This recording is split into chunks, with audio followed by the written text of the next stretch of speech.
Hello guys, welcome to online classes. आज हम लोग एसए का एक दूसरा टॉपिक, नया टॉपिक है जीएसटी, उस पर डिस्कस करने वाले हैं। उससे पहले मैं आप सभी को बता दूं, जो इस वीडियो को फर्स्ट टाइम देख रहे हैं उनसे मैं रिक्वेस्ट करता हूं कि आप पहले जो मैंने एसए का फर्स्ट वीडियो डाला है उसे देख लीजिए, क्योंकि उसमें मैंने बताया हुआ है कि आपको एस्से को किस टाइप से डिवाइड करना है, किस टाइप से लिखना है, किस पार्ट में कितने वर्ड्स लिखने हैं और किस पार्ट में कितने वर्ड्स लिखने हैं। ठीक है, तो आपको ये इजीली समझ में आ जाएगा, इसलिए आप पहले उस वीडियो को देख लीजिए, बाद में आप इस वीडियो को देख सकते हैं। ठीक है, और अगर आपको मेरी वीडियोस पसंद आ रही हैं तो आप आगे की इंफॉर्मेशन के लिए मेरे चैनल को सब्सक्राइब भी कर सकते हैं। सो हम लोग स्टार्ट करते हैं। आज का जो हमारा टॉपिक है जीएसटी और इसके लाभ।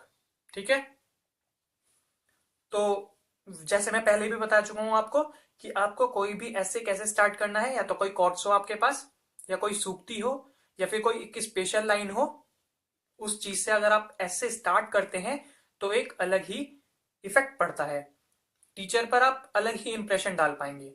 ठीक है, तो आज भी मैंने ऐसा ही किया है।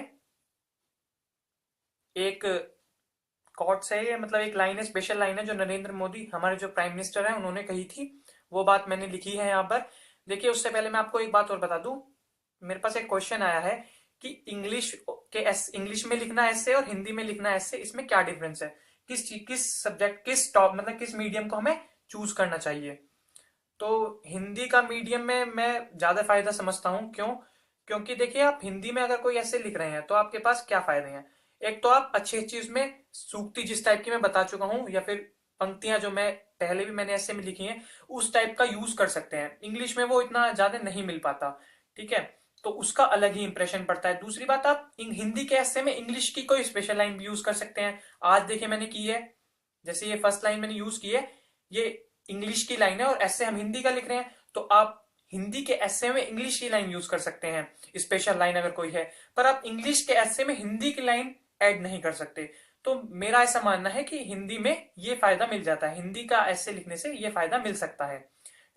और वैसे प्रॉब्लम कुछ नहीं है, बस आपको अपनी जो आप उस टॉपिक के बारे में अंडरस्टैंड करते हैं वो ही आपको बताना है। तो मीडियम उस पर तो मैटर करता नहीं है, पर यह है कि शायद हम आप हिंदी में थोड़ा अच्छा लिख पाए।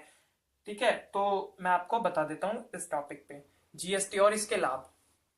मैंने फर्स्ट क्या लिखा है, वही एक स्पेशल लाइन लिखी है। आपको भी ये, आपको इस चीज पर तो वर्क करना पड़ेगा। ठीक है, आपको ऐसी लाइंस ढूंढनी होंगी। जैसे लाइन है ये, our aim is economical and educational empowerment of the poor. GST can help us to achieve this aim. ठीक है, इसका मीन्स है कि हमारा जो एम है, ये प्राइम मिनिस्टर ने कही है, नरेंद्र मोदी ने, कि जो पुअर हैं, जो गरीब लोग हैं, उन्हें इकोनॉमिकल मतलब आर्थिक आर्थिक रूप से, और एजुकेशनल मतलब शैक्षिक रूप से सुशक्त करना, या फिर सुदृढ़ करना मतलब अच्छी तरीके से सुशक्त करना। इंपावरमेंट का मतलब होता है। ठीक है, और इस एम को हम कैसे कंप्लीट कर सकते हैं, जीएसटी हमें हेल्प कर सकता है। ठीक है, तो ये लाइन प्राइम मिनिस्टर ने बोली थी, ये मैंने लिख दी। ठीक है, जब टीचर इस चीज को पढ़ेगा तो उस पर ऑब्वियस सी बात है अलग ही इफेक्ट पड़ेगा। ठीक है, ऐसे आपने अगर इस टाइप से स्टार्ट किया है तो बहुत अच्छा ऐसे बन जाएगा। अब हम आगे पढ़ते हैं। अब देखिए हमें क्या करना है, हमें जीएसटी और इसके लाभ करने हैं। तो हमें पहले तो टॉपिक को अंडरस्टैंड करना जरूरी है, हमें टॉपिक में लिखना क्या है। सबसे पहले तो जीएसटी, हमें जीएसटी के बारे में बताना है थोड़ा बहुत। ठीक है, उसके बाद उसकी आवश्यकताएं बता देंगे, उसके लाभ बता देंगे, अगर थोड़ा बहुत उससे कुछ नुकसान होगा तो वो बोल देंगे, और एंड में तो कॉन्क्लूजन, निष्कर्ष हमें लिखना ही है। ठीक है, तो अब हम स्टार्ट कर रहे हैं जो हमारा इंट्रोडक्शन है GST. GST, goods and service tax, जिसे राजकीय तौर पर द कॉन्स्टिट्यूशन जीएसटी बिल 2014 कहा जाता है। देखिए, मैं यहां से इस एस्से को कैसे भी स्टार्ट, ऐसे भी स्टार्ट कर सकता था, जीएसटी एक अप्रत्यक्ष कर है, पर मैंने ऐसे नहीं किया क्योंकि ऐसे अच्छा नहीं लगता। मैंने फर्स्ट क्या किया, पहले जीएसटी का फुल फॉर्म दे दिया, गुड्स एंड सर्विस टैक्स। उसके बाद मैंने थोड़ा सा और बता दिया, जिसे राजकीय तौर means officially the constitution GST bill 2014 कहा जाता है। ठीक है, तो मैंने ये लिख दिया, जिससे ऐसे थोड़ा और अच्छा स्टार्ट हो गया, अच्छी तरीके से स्टार्ट हो गया। देखो, आपको स्टार्टिंग में ध्यान देने की आवश्यकता है, क्योंकि स्टार्टिंग में टीचर का ध्यान बिल्कुल आपके ऐसे पर होता है। तो आप स्टार्टिंग में अच्छे से अच्छे वर्ड्स यूज कीजिए, जितना अच्छा आपका स्टार्टिंग होगा उतना ही अच्छा इंप्रेशन टीचर पर पड़ेगा। ठीक है, उसके बाद लिखा यह एक अप्रत्यक्ष कर है जो व्यापक पैमाने पर पूरे देश के निर्माता, व्यापारी, वस्तुओं और सेवाओं के उपभोक्ताओं पर लगेगा। ठीक है, यह एक अप्रत्यक्ष मतलब इनडायरेक्टली टैक्स है जो पूरे देश में लगना है। ठीक है, उसके बाद क्या है, यह टैक्स अन्य सभी टैक्सेस जो अभी टैक्स लग रहे हैं ना, ये जो स्टेट गवर्नमेंट लगाती है, सेंट्रल गवर्नमेंट लगाती है, सब हट जाएंगे, सिर्फ टैक्स रह जाएगा हमारा जीएसटी। ठीक है, केंद्र और राज्य जो लगाए हट जाएंगे सब। ठीक है, जीएसटी बिल लोकसभा में 6 मई 2015 को तथा राज्यसभा में 3 अगस्त 2016 को पास हुआ। ठीक है, अब मैंने थोड़ी सी बता दिया कि जीएसटी बिल जो था वो लोकसभा में कब पारित हुआ और लोकसभा राज्यसभा में कब पास हुआ। ठीक है, उसके बाद मैंने क्या बताया कि केंद्र सरकार इसे जीएसटी बिल को 1 अप्रैल 2017 से लागू करना चाहती है। ठीक है, परंतु इसे लागू करने से पहले संविधान में संशोधन होना आवश्यक है। ठीक है, वो 122 अमेंडमेंट जो बन रहा है वो जीएसटी का ही बन रहा है। ठीक है, इसके लिए 50% विधानमंडलों की स्वीकृति आवश्यक है, मतलब जितने भी पूरे देश में विधानमंडल है उनका 50% एग्री करना चाहिए, तभी जीएसटी बिल लागू हो पाएगा। वैसे तो अब कर दिया है सभी ने। ठीक है, तो केंद्र सरकार जीएसटी के लिए दर का निर्धारण नहीं कर सकी है। ठीक है, जो रेट होना है, रेट किस स्टेट का जीएसटी लगना है वो अभी तक पता नहीं लगा है। उसमें सभी राज्य कुछ बता रहे हैं, कोई कुछ बता रहा है, इसलिए अभी उसका निर्धारण नहीं हो पाया है, उसमें इश्यू हो रहा है, पर वो भी जल्दी हो जाएगा। ठीक है, तो हम लोगों ने क्या किया, इंट्रोडक्शन में थोड़ी थोड़ी बातें डाल दी। देखिए, कोई एक ऐसी मैंने कोई अलग स्पेशल अजीब बात नहीं डाली, मुझे सिर्फ टीचर को क्या करना है, समझाना है। ठीक है, आपको ऐसे ऐसे वर्ड्स भी यूज नहीं करने जो आप टीचर को अपनी बात ही ना बता पाए। आपको सिर्फ ऐसे वर्ड यूज करने हैं कि आप टीचर को अच्छे से समझा दें।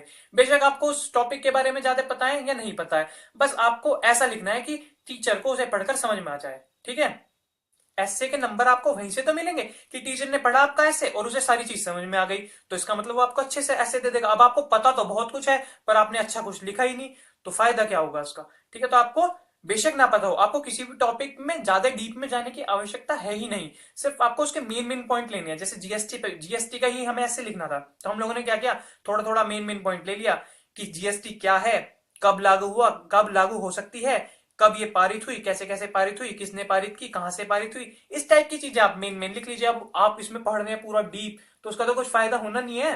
आपको तो सिर्फ थोड़ा थोड़ा बताना है, आपको सिर्फ टीचर को समझाना है। अब आपने पढ़ लिया इतना ज्यादा डीप कि सारे इकोनॉमिक्स के वर्ड उसमें डाल दिए, अब टीचर को कुछ समझ में आया नहीं, तो फायदा क्या होगा। तो आपको सिर्फ ऐसे पर यही ध्यान देना है। ठीक है गाइस, अब हम आगे चलते हैं। ठीक है, फिर मैंने एक और लाइन डाल दी, जीएसटी बिल से पिछड़े राज्यों का विकास संभव है। ठीक है, ऐसी लाइनों को आप अंडरलाइन भी कर सकते हैं, उसका भी अच्छा फायदा होता है। ठीक है, तो अब हम आगे बढ़ते हैं। भाई हमने इंट्रोडक्शन में थोड़ा थोड़ा बता दिया, अब हम देख लेते हैं कि जीएसटी की ऐसी क्या आवश्यकता पड़ी जो जीएसटी बिल लागू करना पड़ रहा है। ठीक है, तो क्या है, भारत में कई सामानों की कीमत विभिन्न राज्यों में अलग अलग होती है, सभी को पता है, परंतु जीएसटी बिल लागू होने के बाद ऐसा नहीं होगा। ठीक है, नहीं होगा क्योंकि जीएसटी सभी पर, मतलब चलो वो बात की बात है। ठीक है, जीएसटी बिल लागू होने के बाद ऐसा नहीं होगा, प्रत्येक उत्पाद पर लगने वाले टैक्स में केंद्र और राज्य को बराबर भाग मिलेगा। ठीक है, जितना भी टैक्स लाएगा किसी भी वस्तु से, जो भी टैक्स आ रहा है उसमें हाफ हाफ करेंगे, हाफ सेंट्रल गवर्नमेंट रखेगी और हाफ स्टेट रखेगा, जिस स्टेट से वो टैक्स आया है। ठीक है, स्पष्ट है राष्ट्र में वस्तु की कीमत एक जैसी करने के लिए जीएसटी आवश्यक है। ठीक है, तो हमने इस पॉइंट को थोड़ा अंडरलाइन कर दिया, ब्लैक पेन से लिख दिया कि स्पष्ट है राष्ट्र में वस्तु की कीमत एक जैसी करने के लिए जीएसटी आवश्यक है, जिसे थोड़ी सी बात से ही टीचर समझ जाएगा। ठीक है, ज्यादा कुछ लिखना नहीं, अब इतना तो नहीं कि जीएसटी की आवश्यकता पे मैं बहुत सारा लिख दूं, अब इस पे ज्यादा लिख दूंगा, 250 वर्ड सारे ही हैं, तो फिर पूरा ऐसे कैसे कवर होगा, तो आपको थोड़ा थोड़ा सा डालना है। और देखिए, ना ही मैंने इसमें कोई ऐसी बात ऐड करी है जिसके लिए आपको बहुत ज्यादा डीप पढ़ने की जरूरत है। आप खुद देख लीजिए, कोई भी ऐसी बात आपको नहीं मिलेगी, आपको सिर्फ साधारण सा ऐसे लिखना है, बस ऐसे में थोड़ा दम होना चाहिए, ऐसे टीचर को अच्छे से समझ में आना चाहिए। ठीक है, अब जैसे कोर्स डाल दिया मैंने, एक पंक्ति डाल दी, सॉरी, आम आदमी के टैक्स का भार कम करेगा जीएसटी का विचार। ठीक है, तो आप इस टाइप की भी डाल सकते हैं, इससे भी अच्छा इफेक्ट पड़ेगा। अब जीएसटी बिल के लाभ, जो कि हमारा टॉपिक में दिया हुआ है अलग से कि जीएसटी बिल के लाभ, तो इसे थोड़ा सा बड़ा कर लेते हैं। जीएसटी बिल के लाभ हम थोड़े पॉइंटों में लिख देते हैं। देखिए, पैराग्राफ में लिखने पर हर चीज क्लियर नहीं हो पाती, पॉइंटों में अलग अलग सारी चीज क्लियर हो जाती है, तो इसलिए आप कोशिश करना, लाभ किसी भी चीज का लाभ पूछा गया है तो आप उसे पॉइंटों में डालना है। ठीक है, अब हमने लाभ में क्या डाला, भिन्न भिन्न प्रकार के टैक्सों की समाप्ति, जो भी ये टैक्स लग रहे हैं, एर गैरे जितने भी टैक्स लग रहे हैं सब समाप्त हो जाएंगे, सिर्फ एक टैक्स होगा जीएसटी। ठीक है, निर्माता को अब एक ही टैक्स भरना होगा जिससे वस्तुओं के दाम गिर सकते हैं। ठीक है, अब जो टैक्स ये अलग अलग होता है, स्टेट गवर्नमेंट अलग लेती है अपना, सेंट्रल गवर्नमेंट अलग ले रही है, तो उसे ना अब क्या करना है, उसे एक ही टैक्स देना है, वो अलग अलग टैक्स नहीं देना है। जब वो कम टैक्स देगा तो हो सकता है कि हम लोग जो भी कोई चीज बाय करने जाएंगे तो वो वस्तु कम मिले, क्योंकि उसने तो कम टैक्स दिया है, तो वो उस वस्तु को ज्यादा पैसों में मतलब नहीं बेचेगा। ठीक है, उस हमें भी कम ही टैक्स देना पड़ेगा, एक तरीके से आप ये मान लीजिए। ठीक है, पूरे देश में एक सा टैक्स होने से देशी या विदेशी दोनों प्रकार के व्यापारी, ऑब्वियस सी बात है, जब एक सा टैक्स हो जाएगा तो जो व्यापारी हैं वो इधर से उधर जाके जो व्यापार करते हैं उसमें उन्हें कोई दिक्कत नहीं आएगी। ठीक है, जो राज्यों की सीमा की दिक्कत पड़ती है वो दिक्कत नहीं पड़ेगी। भारत के सभी राज्यों के मध्य व्यवसाय सरल हो जाएगा, ऑब्वियस सी बात है, यही पॉइंट मैंने दोबारा घुमा के लिख दिया है कि भारत के सभी राज्यों के मध्य व्यवसाय सरल हो जाएगा। ठीक है, तो आपको इसी टाइप से लिखना है। आप, मैं बता रहा हूँ ना, आपको ज्यादा डीप जाने की बिल्कुल जरूरत नहीं है कि आप इतना डीप चले जाएं कि ऐसे में इतना अच्छा लिख ही ना पाए। ऐसे में अच्छे मार्क्स मिल जाते हैं अगर आप थोड़ा सा अंडरस्टैंडिंग से ऐसे लिखना जाने। ठीक है, उसके बाद जीएसटी बिल के लागू होने से संभवतः जीडीपी में 1 से 2% वृद्धि हो सकती है। ठीक है, तो ये भी एक पॉइंट है जो जीएसटी बिल के लाभ में आता है। ठीक है, अब हमने क्या किया, लाभ के 4-5 पॉइंट डाल दिए, एक पॉइंट आगे भी लिखा हुआ है, वो भी मैं आपको बता देता हूं, हमारा ऐसे कंप्लीट हो जाएगा। ठीक है, एक पॉइंट और डाल दिया है तो 5 से 6 पॉइंट हो गए, वो ये काफी है पॉइंट इतने, क्योंकि अब हम ज्यादा भी नहीं लिख सकते क्योंकि हमें वर्ड लिमिट पर भी ध्यान देना है। पूरे भारत में टैक्स समान होंगे तब वस्तुओं के दाम भी, यह होगा तब वस्तुओं के दाम भी सभी राज्यों में समान रहेंगे। ठीक है, सिंपल बात है, जितना टैक्स इस स्टेट के लोग दे रहे हैं, मतलब इस स्टेट का निर्माता जो भी जहां भी मैन्युफैक्चरिंग हो रही है, जितना टैक्स वो दे रहा है और दूसरे स्टेट में भी जितना टैक्स दूसरा आदमी दे रहा है, तो ऑब्वियस सी बात है जो वस्तु का दाम होगा, वस्तु की जो कीमत होगी वो सेम ही रहनी है यहाँ पे, क्योंकि टैक्स सेम है। ठीक है, तो ये पॉइंट डाल दिया। अब जीएसटी से थोड़े से नुकसान भी देख लेते हैं कि अगर कोई नुकसान हो रहा है तो वो भी लिख देते हैं, इससे टीचर को लगेगा कि हाँ उसने जो हम टॉपिक से पूछा गया था उस थोड़ा सा अलग भी बता दिया है।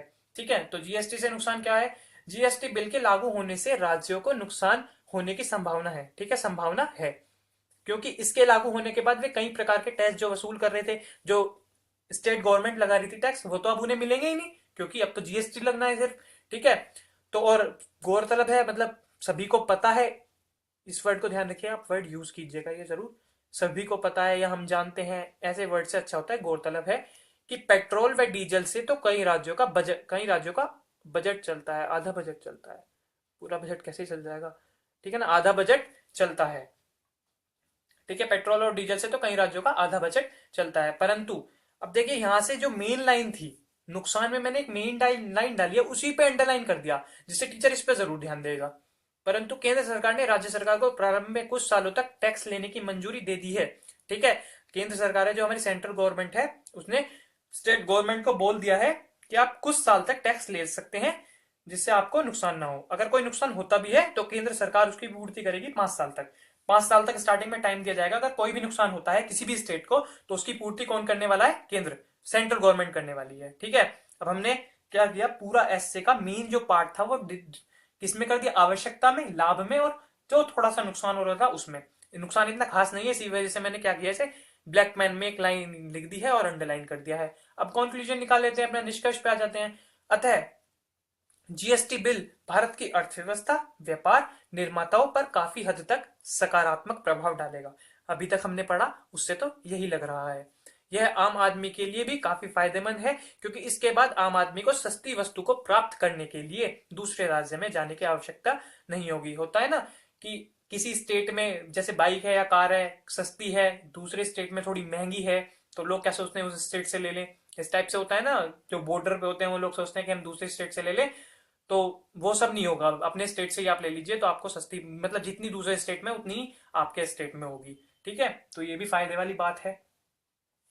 ठीक है, अतः हम कह सकते हैं केंद्र सरकार का यह कदम सराहनीय है। आपको ऐसे खत्म करते हुए भी ध्यान रखना है कि आप ऐसी ही कोई लाइन डालिए, अच्छी सी कोई लाइन डालिए जिसे आप अंडरलाइन कर सके। ठीक है, तो मैंने डाल दिया केंद्र सरकार का यह कदम सराहनीय है।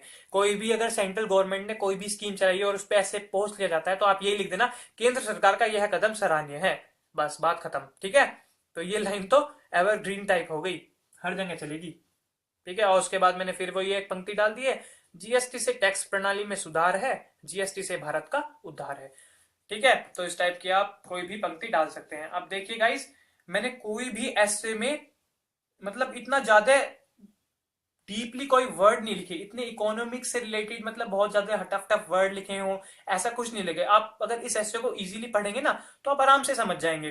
तो ऐसे आपको ऐसा ही लिखना है कि टीचर आपके ऐसे को पढ़कर इजीली समझ जाए कि जो टॉपिक था, हाँ बंदे ने उसके बारे में सारा कुछ मुझे बता दिया, तो वो आपको ऑब्वियस सी बात है अच्छे ही मार्क्स दे देगा। ठीक है, तो होपफुली आपको वीडियो पसंद आई होगी। अगर आपको वीडियोस पसंद आ रही हैं तो प्लीज कमेंट जरूर कर दीजिए, मेरे चैनल को सब्सक्राइब कर दीजिए, वीडियो को शेयर कीजिए और लाइक भी कर दीजिए। Okay guys, thank you.